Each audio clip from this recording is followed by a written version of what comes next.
ये क्या माँ, आज आपने फिर से पानी वाली दाल और रोटी बनाई है। रोज रोज ये गरीबों वाला खाना खाकर हम परेशान हो चुके हैं। हाँ माँ, हमसे नहीं खाई जाएगी ये दाल। तभी चीकू की नजर अपनी नई नवेली अमीर घर से आई चाची की थाली पर जाती है, जिसमें कटहल की सब्जी रखी हुई होती है। उस सब्जी को देख वो खुश हो जाता है। फिर वो हिचकिचाते हुए कहता है, चाची चाची, क्या आप मुझे अपनी थाली में से थोड़ी सी सब्जी दे देंगी? हाँ हाँ, ये लो बच्चों। थैंक यू चाची, आज कितने दिनों के बाद आपकी वजह से हमें ये सब्जी खाने को मिली है। सब्जी के लिए बच्चों की खुशी देखकर अंजलि की आंखों में आंसू आ जाते हैं। ये बेचारे बच्चे कितना खुश होकर ये सूखी सब्जी खा रहे हैं, और मेरे ये गरीब ससुराल वाले भी कितने सुकून से ये रूखी सूखी रोटी खा रहे हैं। और एक हम अमीर लोग एक वक्त के खाने पर ही कितने पैसे खर्च कर देते हैं। उस रोज रूखा सूखा खाना खाकर अमीर बहू को गरीब घर के खाने का एहसास होता है। दरअसल अंजलि और विक्रांत एक ही कॉलेज में पढ़ते हैं। वहीं पर दोनों को प्यार हुआ और इस तरह अमीर घर की बहू गरीब घर में ब्याह कर आ गई। ऐसे ही एक रोज अंजलि अपनी जेठानी सुमन से, जेठानी जी, क्या कभी आपका मन नहीं करता अच्छा खाना खाने को?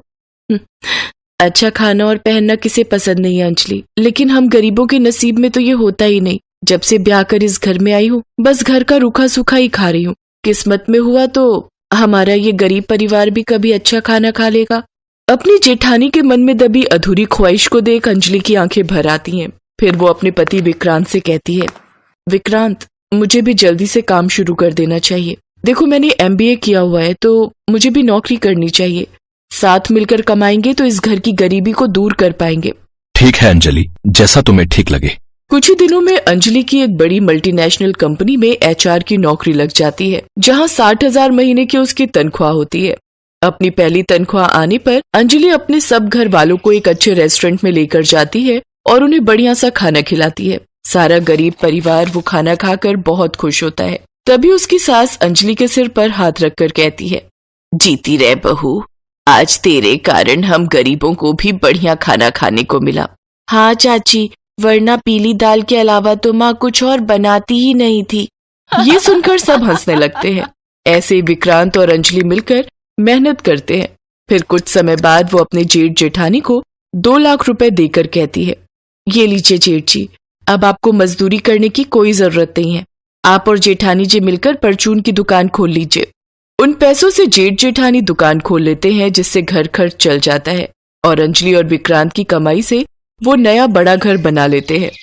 आज मैं बहुत खुश हूँ अंजलि, आज तुम्हारे कारण ही हमारा इतने बड़े घर में रहने का सपना पूरा हो पाएगा। ये सब आप लोगों के प्यार के कारण ही पॉसिबल हो पाया है।